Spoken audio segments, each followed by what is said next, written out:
Hello everyone, Minute Plus Meditation here. It is Sunday, December the 31st, the last day of the year, 2023. Bye-bye. And tomorrow, hello to 2024.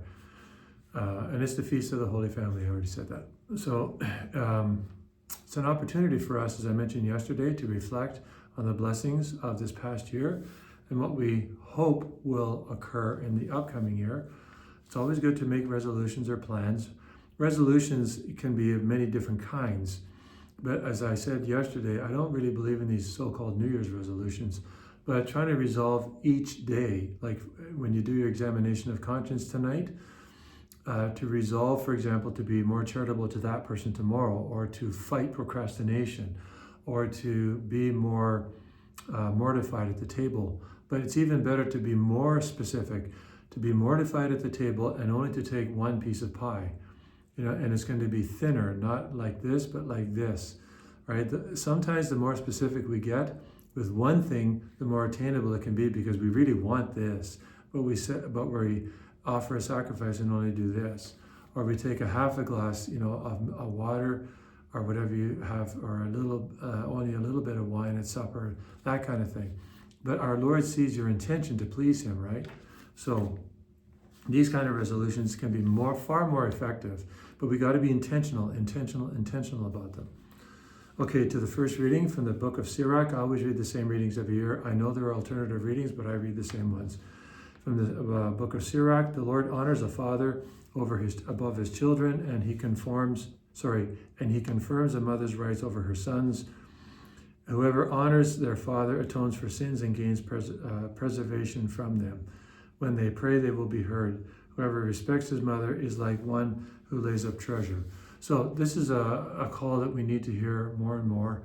It is as relevant today as it has always been. We need to honor our father and mother. It's the fourth commandment.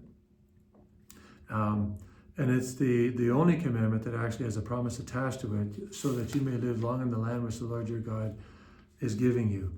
And St. Paul will make it clear, though, that this cuts both ways, right? And not only children must honor their parents, but parents must take care of their children and not cause them resentment by being harsh, or the flip side of being harsh is being too lenient, so they don't guide their children and make the tough decisions they need to make, inextricably bound up with being parents.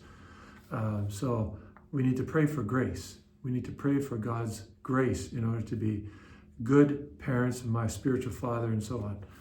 All right, so, okay, over to the second reading from Colossians chapter 3.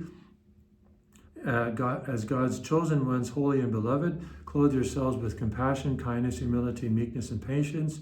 Bear with one another, and if anyone has a complaint against another, forgive each other, just as the Lord has forgiven you, so you must also forgive. So St. Paul VI, many years ago in a sermon on the Holy Family, said it is the school of virtue, and this is what St. Paul is getting at. The family is where we should be learning virtues. All of these virtues he talks about: kindness, humility, meekness, and patience. There's no better school. That's what he called it. The family is like a school. No better school in which to learn virtues in the family. So, because we are in enclosed territory, and we come up against each other's weakness, we see each other for who we really are, right? In a family. So this can actually be cause of great discouragement or division, or it can be cause of growth in sanctity if we ask Jesus to come into these situations and help us grow, rather than, always be at each other and each other's throats, or, give into each other's worst side, as it were. Because we all have weaknesses, we all have defects, and sometimes maybe it's more one than the other, and we can sort of take these things and somehow think it's, what somebody's done is unforgivable. Really? What somebody does is unforgivable. Okay, how are we going to defend that before God? And the only thing that's unforgivable is the refusal to accept forgiveness from God. Many things that we have done in life, any single one of us have not deserved forgiveness, strictly speaking, but God in His mercy has forgiven us, right? And so he says, basically, you want it, you have to give it. Otherwise, you won't get it. And you'll be out in the dark, meaning you'll be in hell for all eternity. Like, this is no funny business, right? This is serious, serious stuff. So it's really important that we strive to learn the virtues in the school of the family. So if you're a parent, really be conscious of this. Pray for the grace to be a good teacher, a good father and mother, so that you can pass on these things to the ones that God has blessed you with and left in your charge for a time. Okay, over to the gospel, which is from St. Luke. We've already read this in parts. It's Luke chapter 2, verses 22 to 40. It's the episode of Mary and Joseph bringing our Lord to the temple. First they meet Simeon. Then they're going to meet Anna. So it's kind of bringing these two together. And basically, I guess the one point that I will bring without even reading the gospel is that they brought him to the temple for this to fulfill the law. Mary and Joseph had a deep love for what we call the law, for God's precepts. They didn't see them as straitjackets. They didn't see them as, binding them or somehow restricting them or corralling them in and preventing their freedom. It was the very basis of their freedom to not only keep the law, fulfill the law, but love the law, because the law was an expression of God's will for his children. And they understood, this is why formation is so important, they understood the divine immutable law from human precepts. But they would have kept the precepts with the right spirit, with the right intention, with the right attitude, as an expression or a way in which they were loving God.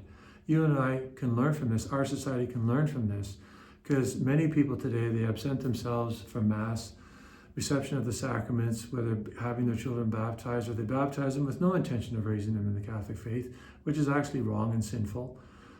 If that's the intention they have, they're lying, to the priest. They're lying to themselves. Perhaps they're not really serious about following through in their sacred oath, or they, having their children confirmed. It goes on and on and on, right? So we need to be examples so that hopefully we can then help others think about what they're doing by entering into these sacred covenants. Every oath, every sacrament is an oath. It's like an expression of the covenant.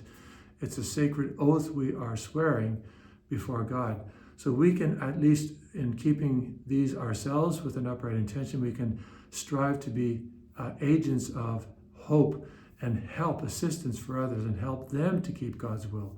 So today, give thanks to God for the gift of your family. Pray for your parents living or dead. Pray for your siblings. God bless you.